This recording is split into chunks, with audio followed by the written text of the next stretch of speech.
You can learn a lot about a woman by the way she walks. At least they tell me that. But researchers at Queen's University have taken things a step further. They asked men to observe women walking at different stages in their fertility cycle and then report back on which version of strutting their stuff seemed to the men to be the most attractive. Here to talk the talk about how women walk, Meghan Provo, the author of the study. So, Meghan, what did these guys report when they saw women walking at different stages in their cycle? Well, what I found was that when women were fertile, they were actually given lower attractiveness ratings than when the women weren't fertile. But doesn't that run sort of counter to what you'd expect?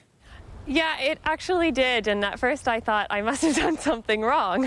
So I've since revisited the question, and I've done the same study with 2 more groups of men and found the exact same thing. Yeah, and the idea that it's running against is that presumably when women are most fertile, they would like to appear the most attractive, you know, if you're going to the old reproduction is everything idea. Yes. And my working hypothesis at this point is that women are acting attractive to the people they want to be with. So the cues that are more attractive at the time of peak fertility, so odor and faces, are only cues that work at close proximity. But walking is a cue that is much more widely accessible. For example, you could see somebody walking at a much further distance than you could see their face. So my working hypothesis right now, and it has a lot more work to be done with it, is that women, when they're fertile, are less attractive with their walks, so that they're less likely to attract somebody that they don't want to. Exactly. That they want to. So, but you know, I'm puzzled too because, you know, there are all kinds of things that could influence how a woman walking looks to you, what she's wearing, what the circumstances are. So how did you actually do the study? Yeah, what we did is women came in to the laboratory and they put on spandex suits, and we put on little reflective markers, and women walked back and forth.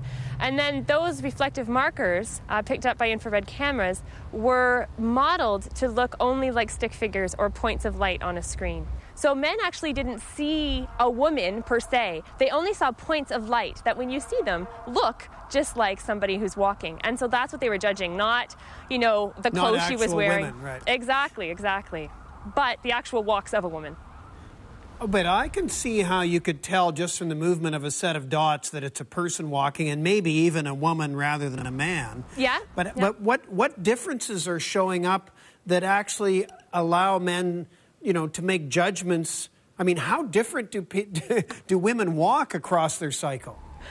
Well, that's a really interesting question, because when we actually did the research, there didn't seem to be any given difference across the cycle that was statistically significant. And what I mean by that is there was nothing that we could say for sure was driving the difference. Instead, it looked like there was little differences throughout the body. So it could be, you know, the movement of the arms or the hips or the distance of the knees that was actually driving the overall difference.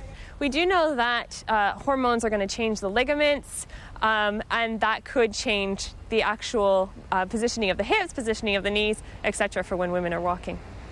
But what you're saying is these were tiny differences then? Tiny differences, but obviously there are enough of a difference that men are making different or differential attractiveness ratings. I've got one more quick question for you. To me, the most exaggerated female walk of all is at fashion shows on the catwalk. It'd be fascinating to know, do you have any idea whether men judge catwalk walk to be attractive or not? Do you know, I do. Nicole Troya, who is a co-author on this paper that we're talking about, has actually done other research showing outside of the menstrual cycle, so taking away the menstrual cycle effect, men do appear to find that uber feminine walk most attractive. Uber feminine, a perfect word. Thanks a lot, Meghan. Uber feminine. Not a problem. Thank you. Okay, Meghan Provo is an assistant professor at Mount St. Vincent University. Joined me today from Halifax, Nova Scotia.